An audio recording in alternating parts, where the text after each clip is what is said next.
En el estudio con Roberto Folari, referente de Carta Abierta Mendoza, con su columna habitual de todos los sábados. Muy buenos días, Roberto, ¿cómo estás? Bien, muy bien, ¿cómo están ustedes? Pero muy bien.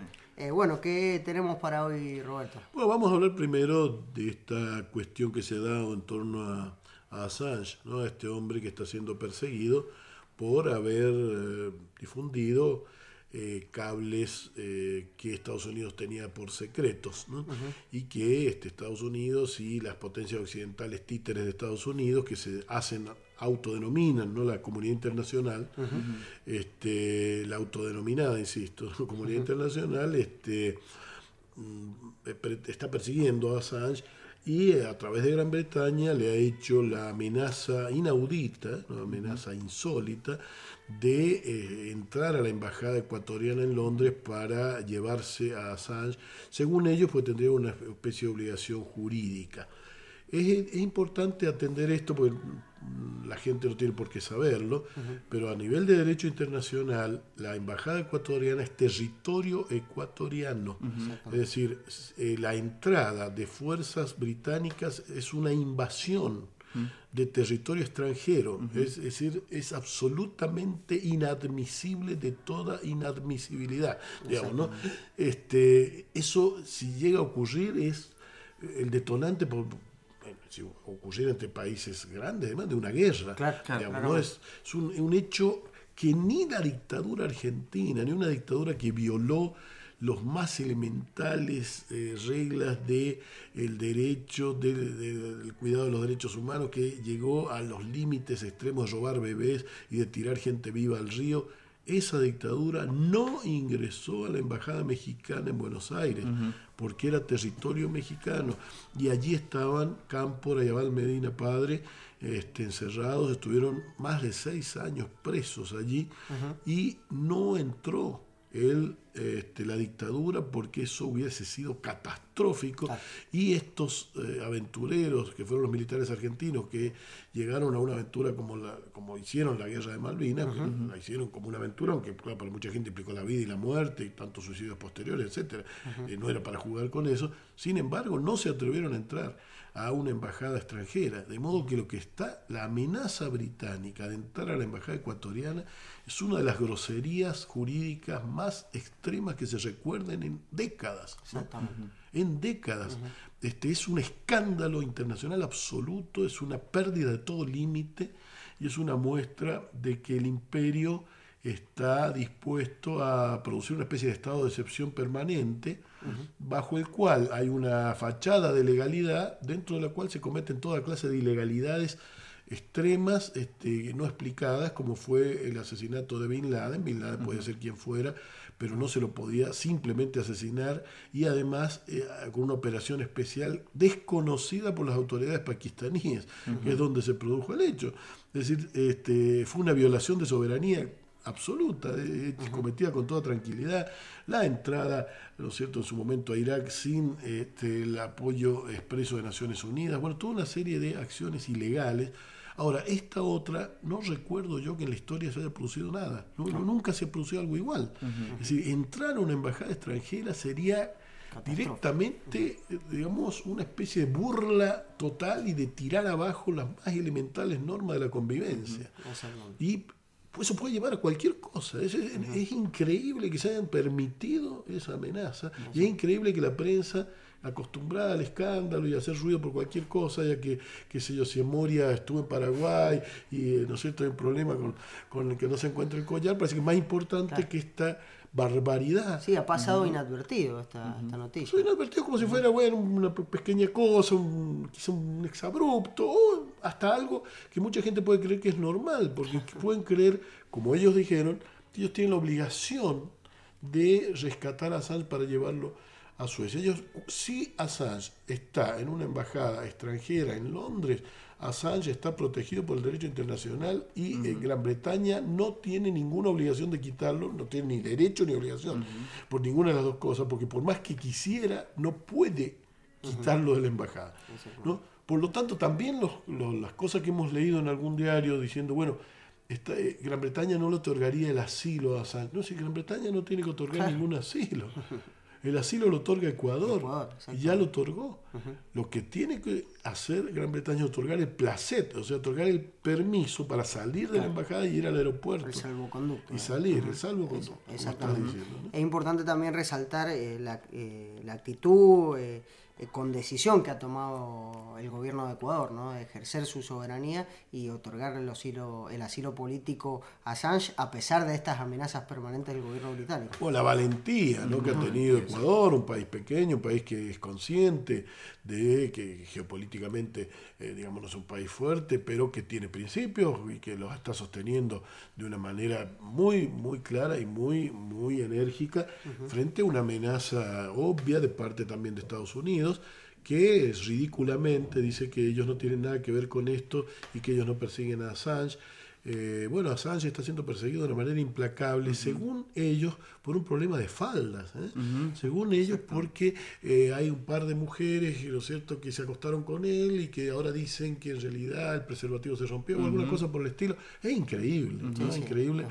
Primero que no sabemos si estas mujeres efectivamente no eran agentes, ¿no? Si esto no fue hecho a propósito, pero aún cuando supongamos que no fue así, ¿no? Suponiendo que no fue así, ese hecho no tiene la entidad ni remotamente para llevar a decir que van a ingresar por fuerza a una embajada extranjera. Esto muestra claramente que Gran Bretaña y Estados Unidos, por vía de Gran Bretaña, por supuesto, están persiguiendo a muerte a un hombre que ha mostrado que se puede desafiar al imperio simplemente mostrando sus papeles sucios, ¿no?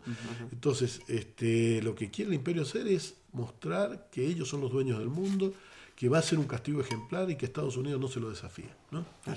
Lo vamos a matar como sea. Digamos, esto es prácticamente lo que es el mensaje. Lo vamos a matar como sea, ¿no? Está claro que si él llega a poder salir de la embajada en algún momento ecuatoriana en Londres e ir a Ecuador, va a tener que vivir digamos, bajo tierra, por ejemplo, ¿no? Porque en Ecuador lo van a ir a buscar, ¿no?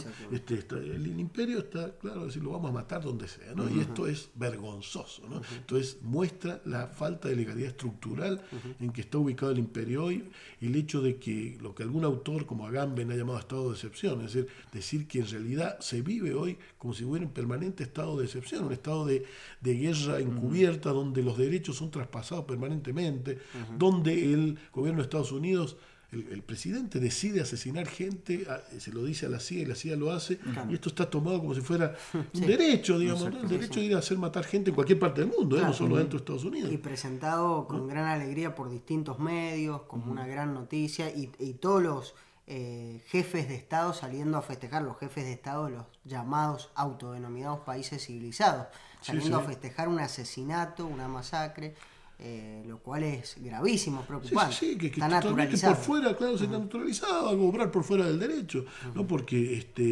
esto implica que la civilización está mostrando, como siempre ha mostrado, del otro lado, su lado oscuro, ¿no es cierto? Así como Francia, la culta Francia torturaba en Argelia de una manera salvaje y les enseñó a los torturadores argentinos a aplicar el régimen, digamos, criminal que se aplicó acá en la dictadura. Bueno, eso venía de Francia, made in France, ¿no? Es decir, es vergonzoso, ¿no es cierto?, como el capitalismo avanzado hoy muestra un total desapego por la legalidad que se muestra en el caso sirio, ahora como fue antes en Libia, como fue antes en Irak, ahora en el caso sirio, donde es evidente que hay un Estado autoritario, pero también es evidente que la guerra civil está del otro lado producida desde Occidente, es decir, altamente armada desde Occidente, altamente sostenida y financiada desde Occidente, que ya lleva varios pedidos en el Consejo de Seguridad de Naciones Unidas de invadir Siria, y donde solo la oposición china y rusa ha impedido la invasión. Lo cierto es que esto con Assange ha despertado la reacción y la solidaridad de los países latinoamericanos, solidaridad hacia Assange y sobre todo hacia Ecuador, hacia el presidente Correa, de manera que se ha reunido la OEA y que contra el voto de Estados Unidos y de su títere Canadá, ¿no es cierto?, y Trinidad y Tobago, que bueno, en fin, es un pequeño país que siempre mira para dónde va el gran amo, fuera de ellos todos los países votaron a favor de que se reúnan los cancilleres de todos nuestros países para ver qué se hace frente a la amenaza que ha producido Gran Bretaña, esta amenaza inadmisible, esta amenaza grotesca, grosera, brutal, incalificable, digamos, y que los medios han tratado como si se hubiera tratado de un pequeño detalle. También se va a reunir la UNASUR, se están reuniendo hoy los países del ALBA en Guayaquil, en Ecuador, y se van a reunir el día de mañana los de UNASUR, de modo que todos los organismos multilaterales que hay en América del Sur y algunos latinoamericanos o americanos completos como la OEA están en este momento viendo cómo van a reaccionar, y aparentemente lo van a hacer en solidaridad con Ecuador, cómo reaccionar frente a la burla al derecho internacional producido por el gobierno títere inglés, títere de los Estados Unidos, ¿no es cierto? Y el autodenominado gobierno legal, que después de haber hecho lo que ha hecho, haber hecho esta amenaza, debiera renunciar buena parte de la plana mayor debería renunciar a la Cancillería, el canciller, etcétera, porque esto es un atentado absoluto a las más elementales reglas de la convivencia. Otro episodio más también que sirve para demostrar la fortaleza que está teniendo en estos momentos la unidad latinoamericana y cómo uno debe valorar lo que ocurría por allá en el 2005 con el no al ALCA, y a partir de todo ese proceso el establecimiento de organismos como la UNASUR, la CELAC, que están realmente en camino de fortalecerse y de responder ante cualquier amenaza, en este caso como la de Gran Bretaña. No, creo que eso es importantísimo, creo que es un logro que ahora también se empieza a naturalizar y todo el mundo cree que vino del Espíritu Santo, pero no, vino de presidenta como Cristina Fernández y presidente como Néstor Kirchner en la Argentina, presidentes como hoy Mujica, ¿no es cierto?, y antes Tabaré Vázquez en Uruguay, como hoy Rousseff y antes Lula en el Brasil, como Evo Morales, como Chávez, como Correa, no vino del cielo, ¿no? El hecho de que hoy tengamos una organización como UNASUR, que es extraordinaria, donde no está presente Estados Unidos, donde por lo tanto se puede pensar tranquilo sin el gran amo que esté amenazando con sus dineros, con sus ataques geopolíticos, con su poderío militar, realmente es extraordinario que las solidaridades se puedan expresar en un ámbito, ¿no es cierto?, que es propiamente sudamericano y donde no tenemos que estar rindiéndole pleitesía ni cuentas a nadie que no sean a nuestros pueblos, ¿no? Exactamente, claramente. Sí, yo quería también hablar de otro tema distinto de este, que es importantísimo a nivel mundial y que yo creo que hay que insistir en que acá no hubo ningún ni errores ni excesos en lo que dijo el señor de Gran Bretaña, sino hubo una amenaza totalmente autoconsciente que tiene que ser repudiada de la A a la Z si es que queremos un mundo en paz y no la guerra de todos contra todos, porque esto es ya perder de vista la más elemental regla del derecho internacional y burlarse absolutamente del mundo, ¿no? Inglaterra se ha burlado, digamos, de la humanidad de una manera tranquila y pública. Digo, saliendo de ese tema, la cuestión de cómo nuestra presidenta tiene la capacidad para sentarse al lado de un premio Nobel, hacer una conferencia en la que el premio Nobel no solo se sienta al lado de ella, porque no se sentaría al lado de cualquiera, no se hubiera sentado con Menem ni con De la Rúa. Con Menem porque no sabía nada de nada, con De la Rúa porque sí sabía, pero de las posiciones más propias de las derechas liberales históricas argentinas, proagropecuarias, digamos, y absolutamente anacrónicas. Cristina Fernández se puede sentar al lado del premio Nobel Stiglitz a hablar al mismo nivel que él, digamos, porque primero tiene una versación y un conocimiento extraordinarios que hoy le empiezan a reconocer hasta sus adversarios, ¿no? Es decir, es una persona de una ilustración brillante, ¿no? A mí me tocó en el Congreso Internacional de Filosofía en San Juan hace 5 años, que estaban los mejores filósofos del mundo, estábamos muchas personas de Mendoza, pues estamos cerca y demás, y me tocó verla a ella a 2 metros de distancia hablando a todos los filósofos que estaban allí, sin papelito, como habla ella, sin papelito, digamos, se habló media hora de manera espontánea frente a los mejores filósofos del mundo y hizo un discurso que fue alabado por esos filósofos. No hubo uno que dijera que lo que se había hablado no había estado a la altura de las circunstancias. ¿Cuántos políticos argentinos pueden decir eso? ¿Cuántos presidentes históricos que ha tenido la Argentina podrían decir eso? Quizás Frondizi, quizás alguna, pero era una posición política mucho menos popular que la de Cristina, por cierto, porque Stiglitz no se hubiera sentado con Frondizi por las razones represivas que tuvo el gobierno frondicista. Entonces, el hecho que ha sido poco, por supuesto, publicitado por la prensa, de que se haya dado una conferencia por parte de Cristina Fernández con Stiglitz, de que Stiglitz haya dicho que el ejemplo práctico de sus propias teorías es el gobierno de Cristina Fernández, ¿no? Sí, lo viene diciendo. Lo viene diciendo, ¿no? Que diga, mire, yo estoy pensando cómo hay que salir de la crisis en Europa. Yo tengo una receta. ¿Cuál es la receta? La receta es la receta que se aplica en la Argentina, que es la que yo planteo. Es decir, donde Stiglitz dice hay un caso empírico que apoya mi teoría, es Argentina, es ese gobierno, ¿no? Estamos hablando de un premio Nobel, ¿no? Y a su vez, Cristina, que puede decir con un orgullo, con un sano orgullo esto, bueno, lo que nosotros estamos haciendo con nuestros medios y nuestras posibilidades está siendo reafirmado por la palabra teórica de una de las máximas figuras teóricas del mundo, como es Joseph Stiglitz, y realmente otras veces también ha sido apoyada por otro enorme hombre de la economía mundial, como es Paul Krugman, ¿no? Entonces yo quiero destacar este hecho, porque no es un hecho menor, porque pasa todos los días, ¿no? En esta prensa que digamos, convierte en importante lo secundario y lo importante lo disimula o lo secundariza, es decisivo advertir, es importantísimo advertir un hecho que es que nos puede sanamente enorgullecer, ¿no? De tener una autoridad política que no es como mucha gente siempre ha hecho la caricatura del político de la época que se vayan todos, ¿no? Es decir, que son todos burros, que son toda gente que no sabe hacer las cosas, que son todas ladrones, que son todas, y eso es todo, ¿no? No. La presidenta es alguien, digamos, que puede estar en los conciertos, digamos, de palabra más ilustrados que hay a nivel internacional.